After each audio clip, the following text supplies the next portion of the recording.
নমস্কার বন্ধুরা, moms kitchen blog থেকে সবাইকে স্বাগত। বন্ধুরা, অনেক কিছু তো রেসিপি আপনাদের সাথে শেয়ার করেছি, কিন্তু আজকের পটল চচ্চড়ি, পেঁয়াজ পটলের চচ্চড়ি কত সুন্দর টেস্টি রেসিপি হবে, খেলে বুঝতেই পারবেন না। দারুণ, পটলগুলো কচি কচি আছে আর খেতেও সুন্দর হবে। কোনোদিন খেয়েছিস বাবু? না, নতুন রেসিপি খাবো আজকে। কোনোদিন খাসনি, বন্ধুরা হয়তো কোনোদিন খাইনি, কিন্তু আমি যেভাবে বানাবো ঠিক সেইভাবে স্টেপ বাই স্টেপ বানাতে থাকবেন, আশা করি খুবই ভালো লাগে। আর আমাদের দেখবেন, আমার ডলি ওখানে বসে চা খাচ্ছে, অনেকদিন দেখেননি, দেখে নিন চা খাচ্ছে, নাকে পরে নে। ডলিদির মেয়েকে নাকেরটা দিয়ে দিয়েছে। পটলটা একদম পুরো ছাড়িয়ে নেবো, মানে একটু খসা রাখবো না, তবেই টেস্টি হবে। কুদরি হয়েছে তোদের কাছে? গাছের ওপরে ওরকম হয়েছে কখন জানি না। আমাদের গাছে হয়েছে? হ্যাঁ, কুদরির ভাজা, কুদরির চচ্চড়ি খুব টেস্টি লাগে। 1 কিলো দারুণ লাগে। ওটা কুদলি না ইয়ে তেলাকুচা? না না কুদরি। দেখতে কিন্তু প্রায় একই, ঠিকই বলেছো। ফলটাও দেখতে একই না, একই হলেও কুদরি একটু সরু আর তেলাকুচো একটু মোটা মোটা হয়। এই যে গাছের ওপরে হয়েছে আমরা তো কেউ বুঝতে পারিনি, জানিনি। যার ফলে অত হয়েছে বুঝতে পারি না। কালকে ওর বাবা উপরে থেকে টাকিটা তুলছে, দেখো দুটো কুদরি দেখা যাচ্ছে, দুটো কুদরি দেখা যাচ্ছে। তারপর পাটে আছে ওর টাকি দেখছে উপরে একদম ভর্তি চালে উঠে 1 কিলো হয়েছে। আমার পড়া হাফ পড়া বাবা, পড়া। পটলগুলো তো পুরো ছাড়িয়ে নিলাম, ফ্রেশ করে নিলাম। এবার একদম এরকম 4 টুকরো করে কেটে নেব। একদম ফ্রেশ করে কেটে নিয়ে, মানে একদম খোসা ছাড়িয়ে নিয়েছি আর 4 টুকরো করে কেটে নিয়েছি।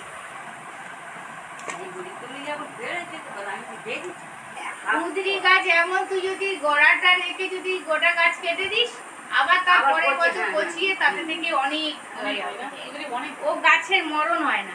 আমার ননদ তো পরিষ্কার করে দিয়ে গেছে।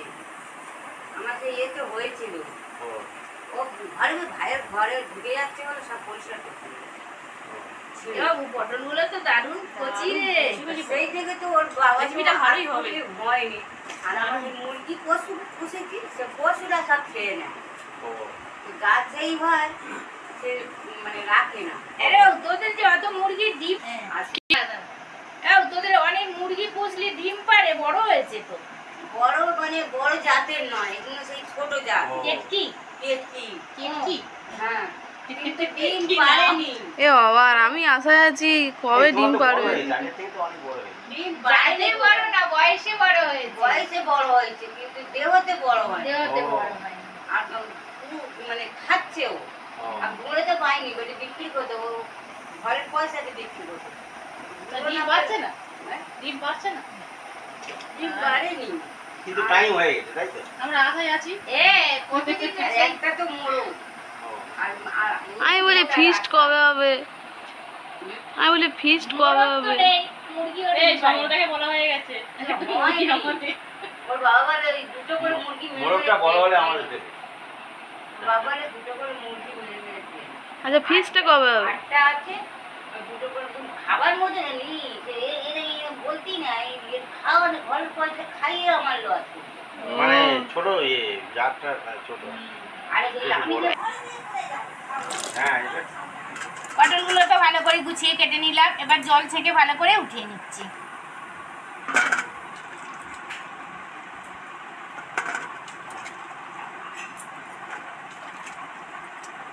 পটলগুলো সুন্দর, সব কটা পটল একদম কচি।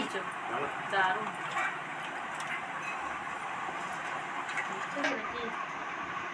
না না, রোদ্দুর উঠছে, মেঘ করছে, অনেক কিছু। পেঁয়াজগুলো একটু মোটা আর একটু লম্বা করে কেটে নিচ্ছি, যাতে মানে মুখে পড়ে, টেস্ট হয়, সেই জন্য ঠিক এইভাবেই কাটবেন।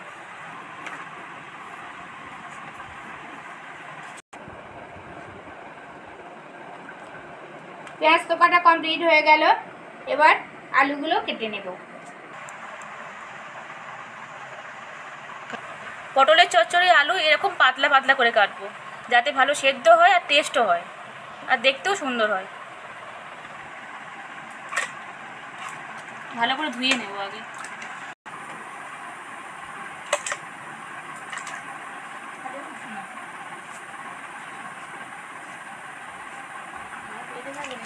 ভালো করে একদম ধুয়ে নেব যাতে কালো না হয়ে যায়। এরকম পরিষ্কার করে ধুয়ে তুলে নেব।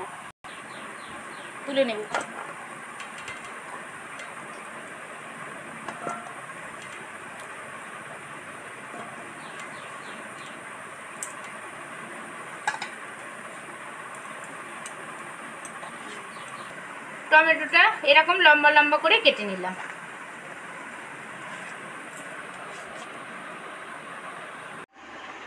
পেঁয়াজ পটলের চচ্চড়ি বানানোর জন্য যেভাবে সব কাটলাম আপনারা ঠিক সেইভাবেই কাটবেন। এবার কিভাবে বানাবো দেখতে হলে পুরো পর্বটাই আমার সাথে থাকবে, ভিডিওটি স্কিপ না করে স্টেপ বাই স্টেপ দেখতে থাকবেন, তবেই আপনারা বুঝতে পারবেন যে রেসিপিটা কেমনভাবে হচ্ছে।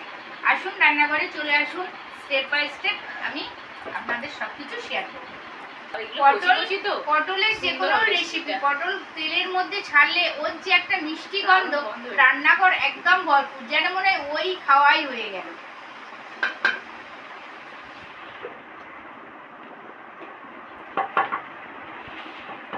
সব তো রেডি করে নিয়ে চলে এসেছি, কড়া গরম হয়ে গেছে। এবার কড়াতে তেল দিয়ে দেবো, সাদা তেল দেবো। সাদা তেল দিয়ে ভাজতে বেশি ভালো লাগে।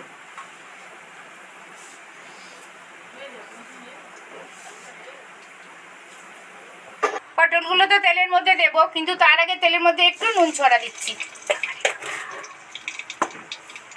তেল তো গরম হয়েই গেছে, এবার পটলগুলো তেলের মধ্যে উঠিয়ে দেবো।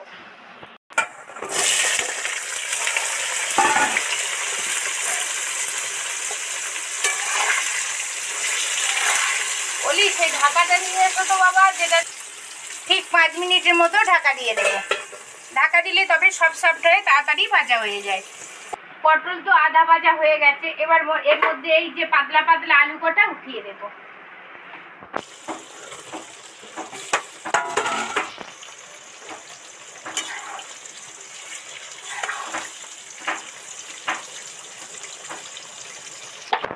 আরো 5-7 মিনিটের মতো ঢাকা দিয়ে মানে ভাজতে দেবো। 5 মিনিট পর ফিরে এসেছি, দারুণ একটা ফ্লেভার বেরিয়েছে আলু পটল ভাজা। পটলের গন্ধটাই সুন্দর। এবার সবটাই ভাজা হয়ে গেছে, তেল ছেঁকে উঠিয়ে নেব।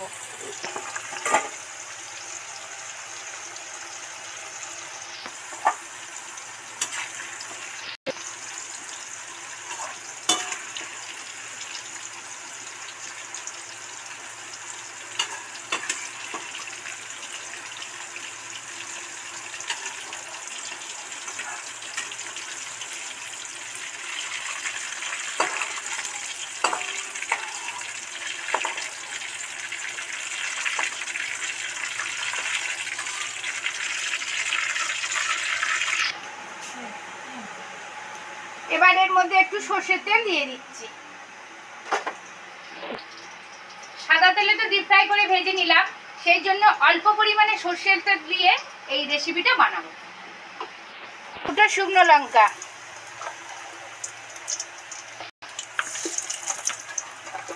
দুটো তেজপাতা, ওদিকে তো নুন দিয়েই দিয়েছিলাম, সামান্য একটুখানি নুন। তেজপাতা শুকনো লঙ্কা লাল লাল করে ভাজা হয়ে গেছে, এবার পেঁয়াজটা এর মধ্যে উঠিয়ে দেব।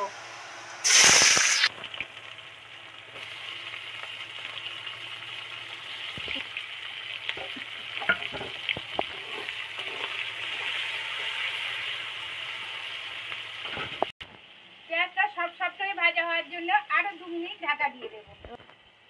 ওদিকে অন্ধকার হয়ে এসছে, আষাঢ় মাসে কোনো বৃষ্টির লক্ষণ নেই, কিন্তু আজকের একদম মেঘ করে এসছে, বৃষ্টি হবেই। আর সাথে তো একটা দারুণ রেসিপি আছে, দুপুরবেলা খাওয়াটা একদম জমে যাবে। সত্যি একটু বৃষ্টি নেই। সবটাই ভাজা হয়ে গেছে, এবার টমেটো কুচিটা এর মধ্যে উঠিয়ে দেব।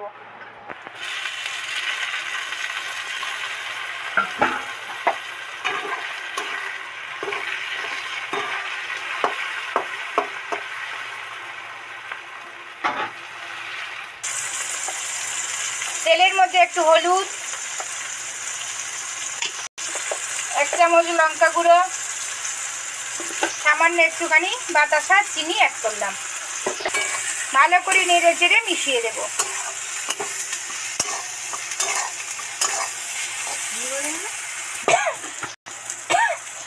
পেঁয়াজ থেকে মশলা থেকে তো তেল ছেড়ে গেছে, এবার সবজিটার মধ্যে দিয়ে দেব।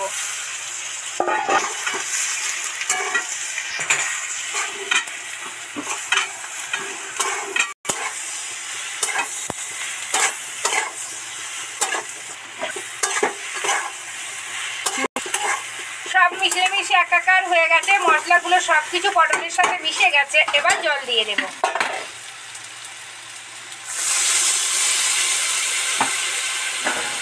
সেন্ট বেরিয়েছে মা। খেলে ভুলতেই পারবে না, বন্ধুরাও যদি এইভাবে রেসিপি বানিয়ে খায় ভুলতেই পারবে না। দাঁড়াও। টকবক করে ফুটছে, এবার নিবু আছে আরো 2 মিনিট বসিয়ে রাখবো। 5 মিনিট তো নিবু আছে বসিয়ে রেখে দিয়েছিলাম, মনে হচ্ছে কমপ্লিট হয়েই গেছে। টুকবুক টুকবুক করে ফুটছে আর দারুণ একটা ফ্লেভার বেরিয়েছে।